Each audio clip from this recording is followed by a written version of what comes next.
এই ইস্যুটা নিয়ে আর কথা কইব না ভাবছিলাম, কিন্তু দেখতেছি কথা না বললেই না। এর মধ্যে পররাষ্ট্র মন্ত্রণালয়ের সচিব বদলানো হইলে আমার এই এপিসোডে আর হাত দিতে হইতো না। এখন কইতে পারেন যে আপনি কইলেই বদলাইতে হবে, আমি যদি বলি হ্যাঁ হবে, সমস্যা আছে কেন? আমি যে অভিযোগগুলো তুলছি তার কোনটা তো মিথ্যা না। আপনার মন্ত্রণালয় থেকে তো কোনো প্রতিবাদ করেন নাই। প্রফেসর ইউনূস সরকারের সবচেয়ে ব্যর্থ মন্ত্রণালয় হইতেছে পররাষ্ট্র মন্ত্রণালয়, অথচ এই মন্ত্রণালয় সরকারের সবচেয়ে বড় শক্তি হইতে পারতো। তো আমরা কি ছাইরা দিব আপনাদেরকে বিপ্লবকে ব্যর্থ করার জন্যে? আপনার কি জমিদার আর আমরা প্রজা, নাকি আমরা আপনার চাকরিদাতা? চাকরিদাতার কথা শুনবেন না, নিজেদেরকে হারকিউলিস মনে করেন না। যদি মনে করেন হারকিউলিস খেলবেন, স্বাগতম। প্রত্যেক সপ্তাহে একটা করে এপিসোড বানাবো এই পররাষ্ট্র মন্ত্রণালয় নিয়ে। আর কি কি আকাম করেছেন একেবারে মাইক্রোস্কোপের নিচে নিয়ে ফেলায় ফেলায় দেখাই দেবো সবাইকে। একটা কথা এপিসোডের শেষে কইতাম, এখন শুরুতেই কই। বাঘে চুলে 18 গা, পুলিশে ছুইলে 36 ঘা, আর পিনাকি ছুইলে জয় বাংলা। কথাটা মাথায় রেখেন। হয় তহিদ সাহেব আপনি আমারে কনভিন্স করবেন আমার তোলা অভিযোগগুলো মিথ্যা, অথবা জসিমকে পাছায় লাথি দিয়ে সরাইবেন। দুয়ের মাঝে কোনো যদি কিন্তু নাই। এবার নাহিদ তোমারে বলি, এই যে গোলাম মোর্তজারে কোন আক্কেলে ওয়াশিংটনে প্রেস মিনিস্টার বানাবার জন্য সুপারিশ করেছিল, তা আবার সিনিয়র সেক্রেটারি র্যাঙ্কে, অ্যাম্বাসাডারের র্যাঙ্কে, ওয়ারেন্ট অফ প্রেসিডেন্সের চড়া, মানে অ্যাম্বাসাডারের চাইতো সিনিয়র পোস্টে তারে প্রেস মিনিস্টার বানানো হয়েছে। মানে এই যে 15 আলোর মতিউর রহমানের লগে এত পিতলা খাতির তোমার, এই জন্য কি? হ্যাঁ ওরে বাপরে, হাতের তালি। হ্যাঁ 15 আলোর লগে লতকালতকি যে করবে না, যারাই করবে বাংলাদেশের রাজনীতিতে তারা অপ্রাসঙ্গিক হয়ে যাবে। গোলাম মোর্তজারে ওয়াশিংটন ডিসিতে পাঠানোর জন্য সুপারিশ করার নাহিদ, আমি মরে যাওয়ার আগে পর্যন্ত দোষারোপ করে যাব। এই হারামজাদা উঠি বসে মঙ্গল শোভাযাত্রা। এই যে দেখেন, বাংলাদেশকে ইসলামকে ডেমোনাইজ করার ইন্ডিয়ান কালচারাল হেজিমনির পক্ষে বয়াদ উৎপাদন করায় আমার রক্তে, আমার অশ্রু, আমার কান্না, আমার ত্যাগ, আমার লড়াইয়ের পথ মারায় হারামজাদা। এটা আমি ছাইরা দেবো? এটা আমি হবার দেবো? কয় আওয়ামী লীগের হরতাল আর সিপিবি অফিস দখল নাকি একই জিনিস। হারামজাদা গোলাম মোর্তজা তোর বাপ সিপিবির প্রিন্সেস জিগা। আমি তারে আগের রাতে কইছিলাম কিনা যে তাকে অফিসে পরদিন ঢুকুম না? যা জিগা, আমার হাত পা ধরেছিল কিনা প্রিন্স, জিজ্ঞাস কর। আগের দিন গণমিছিল বাতিল করেছে, গুতেরেস আছে সেই দিন, তাও আমি সেদিন ঢাকাত গেঞ্জাম লাগামু। তাই শেষ গোলামের বাচ্চা, তোর যখন হাউস হচ্ছে কামটা করবো, শিগগিরই করবো। দায় গোলামের বাচ্চা তোর। দেখ আমি কি করতে পারি। তুই চাই ওরে চাকরি বিধি শেখার নাই, ওই ফেসবুকে এইগুলা লিখবার পারে চাকরি করিয়া আপনার নামে মামলা দিব। চাকরি বিধি লঙ্ঘন করার পরে ওরে কিছু না কয়, ওরে যদি না খেদাইছেন পররাষ্ট্র মন্ত্রণালয় থেকে, তাহলে কোনো খবর আছে, আপনারও খবর আছে। এই গোলাম, তুই দেশে ফিরবো না? ফিরবো তো তোর গোয়ার মধ্যে ইন্ডিয়ান গিরিবাস কবুতর ঢুকে দেয় না, হাততালি দিব, হাততালি। আর গিরিবাস কবুতর খালি পাক মারবি তোর গোয়ার মধ্যে। খেয়াল রাখিস, হাসিনাকে আমরা শুধু খেদাই নাই, হাসিনার রাজনীতিও খেদাইছি। হাসিনা উত্তরে ইন্ডিয়ান সেকুলার অনুপ্রবেশ রাখবার পারবো না, কয়ে দিলাম। যাক তহিদ সাহেব, যখন জসিমেক সরাবি না, তাই জসিমেক নিয়ে সেকেন্ড ডোজ দিয়ে আসেন। অগ্নি, আমি 3রা মাস তারিখে একটা এপিসোডে হাসিনারে দালাল নিয়ে কথা কইছিলাম যে ভারতের কাছে মাথা বেচা এই পররাষ্ট্র সচিবের কিছু অপকর্ম তুলে ধরেছিলাম। আমি কইছিলাম যে কিভাবে পররাষ্ট্র মন্ত্রণালয়ে আওয়ামী পুনর্বাসনের কাজ করে চলেছে এই জসিমউদ্দিন। সে ভিডিও প্রচারের পর দেশ বিদেশে বিভিন্ন প্রান্ত থেকে জসিমউদ্দিনকে নিয়ে আমার কাছে অনেক ফোন টোন দেয়। কি বলবো আর বলেন, যে আমি নিজেই অবাক যে কিভাবে এরকম একজন দালালকে পররাষ্ট্র সচিব নিয়োগ দেওয়া হয়েছিল। জসিমউদ্দিনকে পররাষ্ট্র সচিব করার নেপথ্যে যে 3 জন লোক ছিল তাদের কথা আমি তুলে ধরছিলাম। এর মধ্যে একজন মোজাম্মেল, যে কিনা পরবর্তীতে জসিমের কুটচালে প্রধান উপদেষ্টা একান্ত সচিব হিসেবে নিয়োগপ্রাপ্ত হইয়াও সেখানে যোগদান করতে পারেন নাই। আরও ছিল জসিমের বড় ভাই, সাবেক বিএনপি নেতা এবং বর্তমানে এলডিপির রাজনীতির সাথে যুক্ত সালাউদ্দিন কারমা। উই নাকি আবার বিএনপি ফিরিছে, এখন তো ফিরবি। হ্যাঁ, তবে সবচেয়ে মুখ্য ভূমিকা পালন করছে পররাষ্ট্র উপদেষ্টা তৌহিদ হোসেন। আপনি নিজে এখন ওর পিঠ বেঁচে যাচ্ছেন, জানি তো। তৌহিদ সাহেবকে নিয়ে আমার এপিসোডে আমি কোনো কথা বলি নাই। মুরব্বী মানুষ, বয়স হয়েছে, ইউনূস সরকারের উপদেষ্টা, তাই ভাবিছিলাম তার নিয়ে বেশি কোনো কথা বলবো না। কিন্তু আমাদের গ্রাম দেশে একটা কথা আছে না, আক্কেল মানুষের ঠুসা আর ব্যাকল মানুষের ঘুষা, একই কথা। কিন্তু আমাদের তৌহিদ সাহেব তো বিএনপির সুপারিশে সরকারের উপদেষ্টা হয়েছেন, তাই জনতার মুখের কথা ওনার কাছে কোনো গুরুত্ব বহন করে না। উনি বিএনপি খুশি করিচ্ছেন। আমি আগেই কইছিলাম যে বিএনপি আর আওয়ামী লীগ হইলে একই মুদ্রার এপিটোপিট। এরা বাংলাদেশে এদের 5 দশকের লুটের রাজনীতিকে বহাল রাখতে চায়। বিএনপি জানে যে জনতার শক্তি মোকাবেলা করার সক্ষমতা তাদের নাই, তাই আওয়ামী পুনর্বাসনের মাধ্যমে নিজেদের সেফ এক্সিট নিশ্চিত করতে মরিয়া হয়ে উঠছে আমাদের বিএনপি। ভাই আপনাদের তো সহযোদ্ধা, আপনাদেরকে এতদিন পরামর্শ দিতাম, এখন জনগণ যেভাবে আপনাদের নিয়ে উপহাস করে তাতে আমার রাগ হয়, কারণ এই বিএনপি জিয়াউর রহমানের না, আবার খালেদা জিয়ারও না, এই বিএনপি সাদাবাজদের, লুটেরার আর আওয়ামী পুনর্বাসনকারীদের।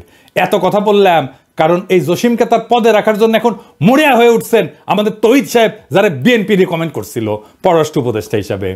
একজন ভারতের দালালকে রক্ষা করার জন্য আমাদের পররাষ্ট্র উপদেষ্টা এত চেষ্টা কেন? কি তার উদ্দেশ্য? এতে বিএনপি আর আওয়ামী লীগের কি লাভ? আর কোন কোন আওয়ামী দালালকে লালন পালন করতেছেন আমাদের এই তৌহিদি জসিম সাহেব, তা দেখলেই সব বুঝতে পারবেন। চলেন আল্লাহর নামে শুরু করি, দেখাই দিই সবকিছু। আমি গত 15ই মার্চ আমার ফেসবুকে একটা স্ট্যাটাস দিয়েছিলাম, সেখানে আমি পন্দের আলোর পত্রিকা একটা সংবাদ তুলে ধরেছিলাম যে 2.5 মাস আগে দেশে ফেরার আদেশ পাওয়া সত্ত্বেও মরক্কোতে নিযুক্ত হাসিনার লেসপেন্সার রাষ্ট্রদূত হারুন রশিদ কানাডায় পালায় গেছে। এই রাষ্ট্রদূত নাকি শরদের বডিগার্ডের রাজনৈতিক জীবনের গবেষক। হ্যাঁ, বাংলাদেশের দুই জিনিসের বাম্পার ফলন হয়েছে, এক জাউরার আর এক গবেষকের। দেখি সবাই গবেষক, হারামজাদা সামসা স্যামসা। তোর রেনুর আবির্ভাব তোমার করে দেবো। ইন্ডিয়ান লেসপেন্সার রেনুর আবির্ভাব যেমন দেখছো হাসিনা পলায়নের কারণে তো তোর মনে আছে, তাই না? তাইলে তোর পলাইতি না হারামজাদা। যাক, স্বৈরাচার পলাইছে সেটা নতুন কিছু না, কিন্তু একটা রাষ্ট্রদূত পলানোর এই নিউজ জনগণ কেন জানলো না জসিম সাহেব? হারুনকে কি আপনার পুটকির মধ্যে ঢুকে রাখছিলেন কেন? আপনি বা আপনার পররাষ্ট্র মন্ত্রণালয় এই সংবাদ নিয়ে এমন লুকাচুরি করলো?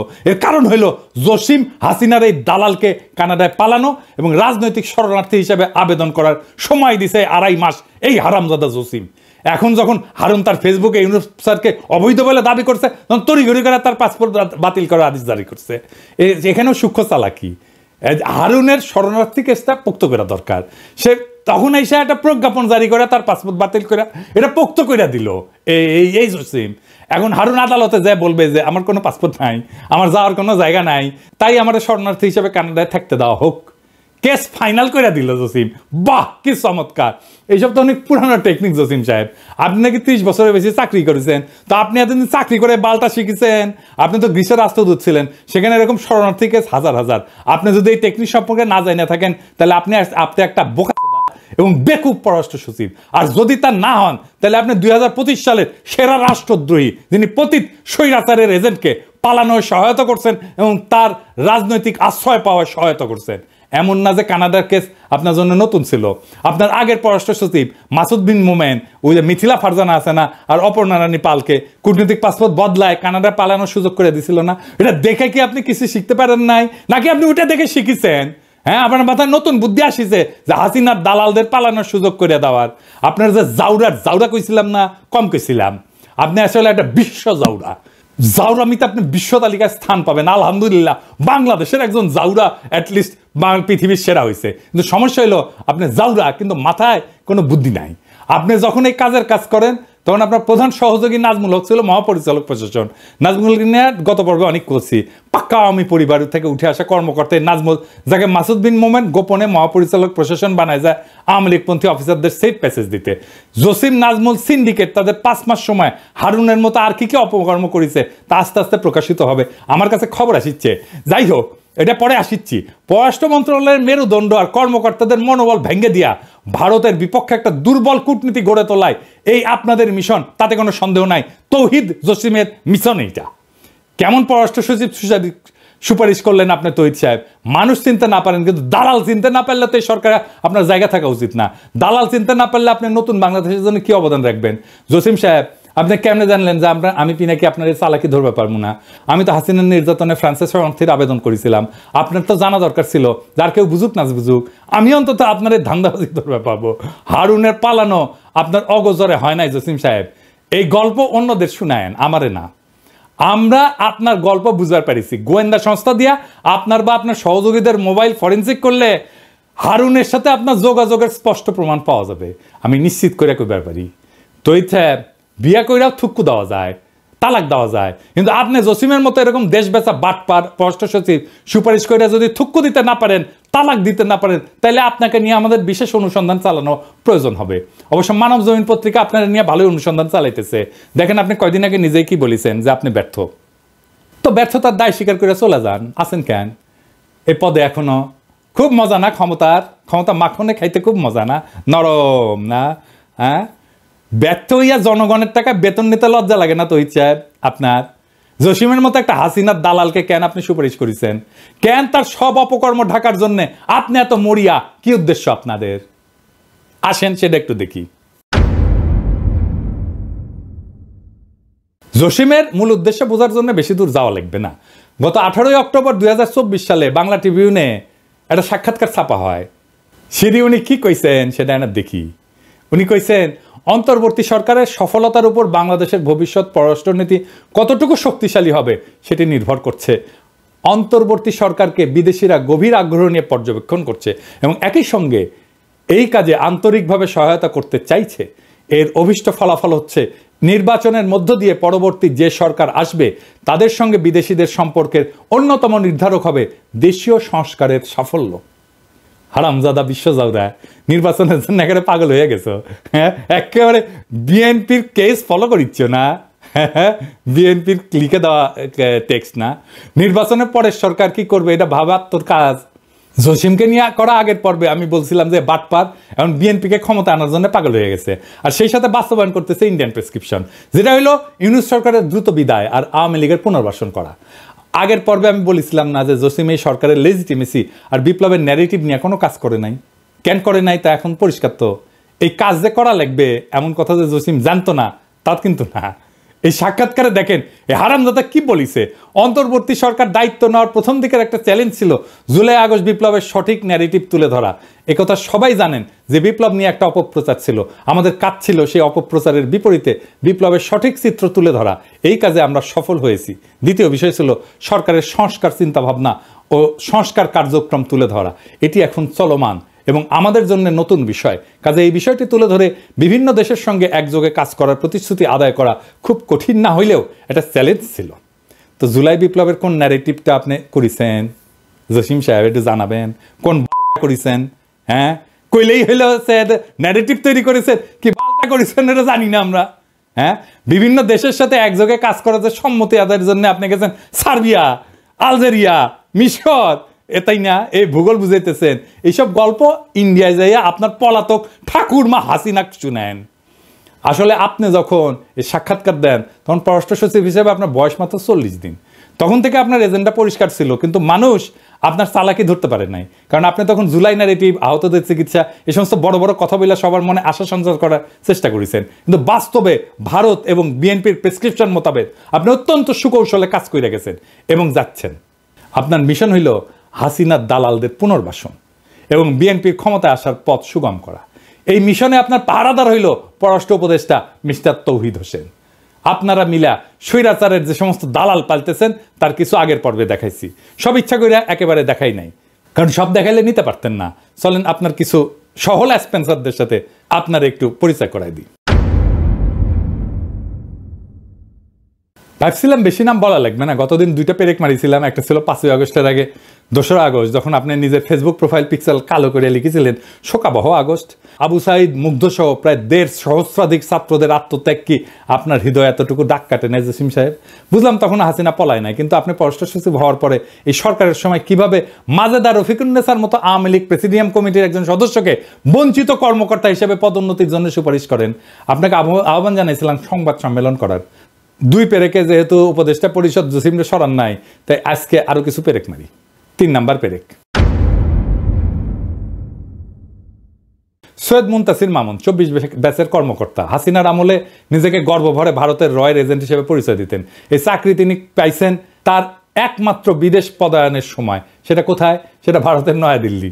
এই কর্মকর্তা গত 4-5 বছর ধরে আইটি অনুবিভাগে প্রথমে পরিচালক, পরে মহাপরিচালক ছিলেন। এই পুরা সময় তিনি অত্যন্ত দায়িত্বের সাথে A2I-কে পররাষ্ট্র মন্ত্রণালয়ে অনুপ্রবেশের ব্যবস্থা করে দিচ্ছেন। ইউনিফাইড ওয়েবসাইটের মাধ্যমে বস্তা পচা ডিজাইনে পররাষ্ট্র মন্ত্রণালয়ের সকল দূতাবাসের জন্য এক ধরনের ওয়েবসাইটের কাজ হাতে নেন এই মুনতাসির। তার আসল উদ্দেশ্য হইল পররাষ্ট্র মন্ত্রণালয়ের অধীনে সব দূতাবাসের তথ্য হাতায় ভারতে পাচারে সহায়তা করা। এই কাজে তাকে কারিগরি সহায়তা দিচ্ছে A2I-এর পরামর্শক ফারহাদ জাহিদ শেখ। এই লোকের সম্পর্কে বেশি কিছু বলবো না। ওই দোয়া পলক আর সাইবার চোর আনির চৌধুরীর প্রধান সহযোগী। 5ই আগস্টের পর ফরহাদ জাহিদের চাকরি গেল, মুনতাসির বহাল তবিয়তে আছে। এই মুনতাসির পররাষ্ট্র মন্ত্রণালয়ে তার সেরা ইনোভেশন করছে, তা হইল শেখ হাসিনা নিউরাল নেটওয়ার্ক নামে একটা আইটি ব্যবস্থা। বুঝিছাও? হ্যাঁ, ভালো তো, ভালো না? আপনাদের দুইজনের ছবির পাশে শেখ হাসিনার বুদ্ধির ছায়া ঘুরে বেড়াইতেছে, আর আপনারা নতুন বাংলাদেশের গল্প শুনাইতেছেন। কি মজা! এই নিউরাল নেটওয়ার্কের কনসেপ্ট নোটে কার স্বাক্ষরের কথা বলা আছে? সৈয়দ মুনতাসির মামুন, জসিম সাহেব। নিজের মন্ত্রণালয়ের ওয়েবসাইট ব্যবস্থাপনাটাও আপনারা দেওয়া হয় না। আপনি আসলে কি পারেন একটু বলবেন? কাজ পারেন না, মন্ত্রণালয় চালাইতে পারেন না, ওয়েবসাইট দেখেন না। আপনি কি কোটায় ডিপ্লোম্যাট হয়েছিলেন? আপনি কি কোটায় ডিপ্লোম্যাট হয়েছিলেন? পারেন তো খালি ওইটাও পারেন কি না একদিন দেখুন নি, সামনে করবেন। হ্যাঁ আইসেন, হ্যাঁ দেখে রাখবেন পারেন কিনা ওইটা। আপনার এই পদে না রেখা গাধা হিসেবে এক্সপোর্ট করলে দেশে বেশি লাভ হইতো। শুনছি মুনতাসিরের পদোন্নতির জন্য আপনি সুপারিশ করেছেন, খুব ভালো কাজ করেছেন। আমি জনপ্রশাসন সচিব, মুখ্য সচিব এবং মন্ত্রী পরিষদ সচিবকে আহ্বান জানাবো, হাসিনার এই দালাল যাতে জসিমের প্ল্যান মোতাবেক পদোন্নতি না পায়। স্বঘোষিত ভারতের দালাল আর হাসিনার লেসপেন্সার যদি পদোন্নতি পায় না, তাহলে পররাষ্ট্র মন্ত্রণালয়ের বিরুদ্ধে কি করতে হবে আমাদের জানা আছে। আমাদের বাধ্য করবেন না, সাবধান কইরা দিলাম। হ্যাঁ, বেশি আমি সাবধান করি না, অল্প করি, করলাম। চতুর্থ পেরেক, বিএম জামাল হোসেন 21 ব্যাচের গোপালী মাল। এই ব্যাচটা পুরা আওয়ামী দালালের ভরা। নাজমুল আছে এই ব্যাচেরই। তো আসেন এই বিএম জামাল নিয়ে বলি। এই জামাল হাসিনার সময় কলকাতায় উপ হাই কমিশনার ছিল।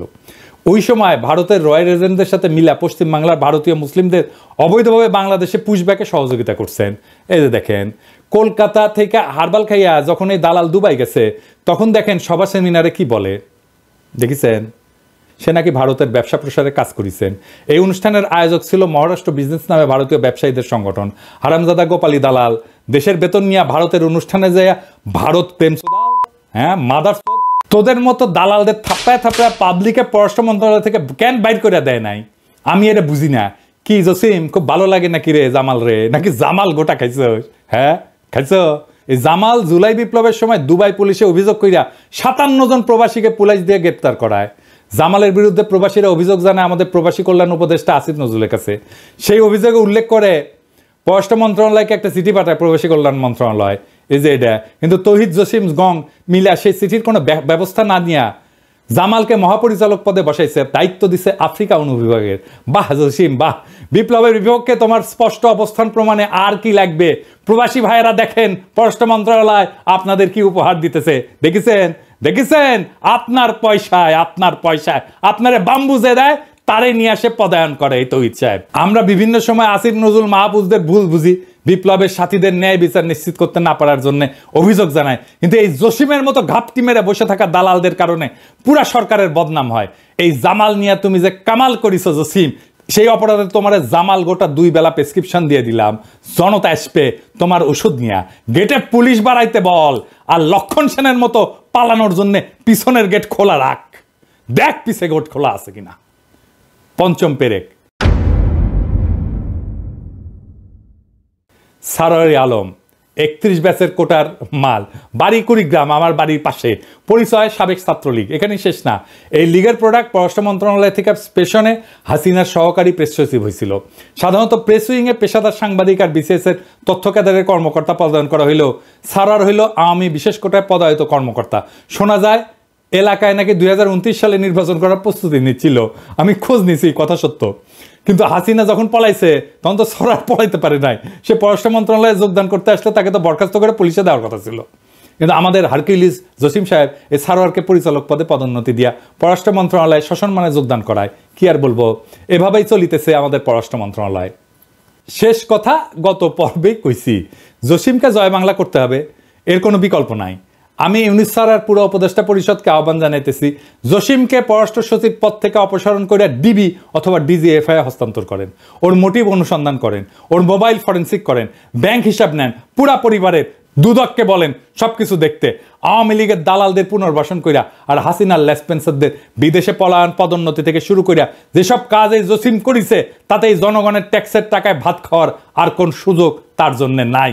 এই ভারতের দালাল এই ভারতের প্রেসক্রিপশনে চলে, প্রত্যেক দিন সে ইন্ডিয়ার সাথে কথা বলে। আপনি খোঁজ নিয়ে দেখেন। ইনুসার জসিম জান আপনার সাথে চীন সফরে না যায়। চীন সফরে পররাষ্ট্র মন্ত্রণালয়ে যত কর্মকর্তা যাবে প্রত্যেকের বিষয়ে অনুসন্ধান চালাবেন। জসিমের কোনো বিশ্বাস নাই, সে হাসিনার চীন সফরের কথা জানে, সব কথা জানে। চীন সফর থেকে ফিরে আসা এই কথা যে ভারতের কাছে পাচার হবে তার কর্মকাণ্ড থেকে নিশ্চিত হওয়া যায়, ওই সব কিছু কয়ে দিবে যে কি কি করেছেন আপনি। আর এত কিছুর পরে যদি আপনারা জসিমকে সরাইতে না পারেন, তাহলে আমার অনুরোধ, যে সমস্ত আওয়ামী লীগের কর্মকর্তাদের আপনারা চাকরি থেকে বরখাস্ত করেছেন, বাধ্যতামূলক অবসর দিয়েছেন, তাদের চাকরি ফিরিয়ে দেন। জসিম নাজমুল গঙের মতো আওয়ামী দালালদের শপথে রেখা অন্য ক্যাডারের আওয়ামী দালালদের চাকরি থেকে অপারেশন করলে তাদের প্রতি বৈষম্য করা হবে। তা আমরা তো এত বৈষম্যের বিরুদ্ধে এত রক্ত দিলাম, এত প্রাণ দিলাম। যদি জসিম বাংলাদেশে পররাষ্ট্র সচিব থাকে, তাহলে সব আওয়ামী লেসপেন্সারদের দেশে নিয়ে আসেন, জনতা তখন তার বকে আদায় করে নেবে। জসিমের মতো ভারত, হাসিনা, শেখ পরিবার আর আওয়ামী লীগের কোনো দালাল যদি তার দালালি চালায় যায়, তাহলে এই নতুন বাংলাদেশে তার আর কোনো জায়গা নাই। পররাষ্ট্র সচিব যদি জসিম থাকে, তাহলে এর থেকে এই সরকারের আর লজ্জার কিছু থাকতে পারে না। জনতার টাকায় জসিমের আর বেতন হবে না, জনতার সাথে আর কোনো প্রতারণা না। আর ছাত্র জনতার সাথে প্রতারণা করে জসিম যদি পররাষ্ট্র সচিব থাকে, তাহলে বিপ্লবের পক্ষে পররাষ্ট্র উপদেষ্টার কি অবস্থান তা জনগণ বুঝে নেবে। আমার চাওয়া সামান্য, জসিম রে খেদাইবেন তো ইচ্ছা। এই ডোজে যদি কাম না হয়, পররাষ্ট্র মন্ত্রণালয় আমি ঘেরাও করাবো, একজন একজন করে ধইরা এইভাবে জয় বাংলা করতে থাকবো। পররাষ্ট্র মন্ত্রণালয়ে বাংলাদেশে ভিলেন বানায় দেবো। প্রেস সচিব শফিক, ওরে দেখে শেখেন। গ্রামে গিয়েছিলাম, আমাকে একজন, ভাই আপনাকে কিন্তু এই গণশত্রু বলেছেন। গ্রামের একটা লোক, ফার্মার, খুব শিক্ষিত না, উনি জেনে গেছেন যে আমি একজন গণশত্রু। ওরে কি করেছিলাম, মাটি ধুতে দিছিলাম একেবারে, ওরে মাপ করেছি, ওরে কোনটি টেনে নামাছিলাম দেখেছিলেন তো, ওরে মাপ দিছি তো সাহেব, আপনি মাপ পাবেন না।